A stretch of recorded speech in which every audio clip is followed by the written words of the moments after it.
Alrighty guys, real quick, I want to question my social media people out there, Facebook, Instagram, TikTok. Y'all see this, guys? This is an oil leak, okay? This is a Jeep Wrangler with a 3.6 Pentastar. Now, I don't know how familiar y'all is with that engine, but they tend to leak up top, and that leak comes from this, guys, an oil cooler, okay? Now, if you notice, only parts you see over here is this oil cooler and, of course, some seals.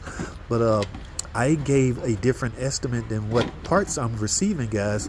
I'm trying to save this customer's life as well as this customer's car. Remember, guys, if you ride around with no oil in your car, you can lock your engine up and destroy your car, all right?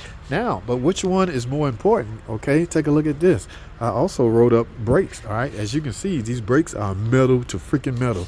They scrub it into the rotor. Yeah, they gone, all the way gone. So both of these are very important. But as you can see, based on the parts that I'm showing you, what all they approve. Now, the question becomes, what's more important in life, guys?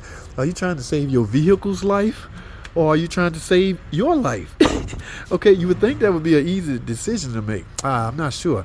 Now, for all I know, she's probably going to go get these done somewhere cheaper. I'm not sure, but I know I would be way too afraid to ride around like this. Okay, I can live with a few oil leaks, but I can't drive around with no brakes. Do I want to crash, or do I want to destroy my car? Let me know.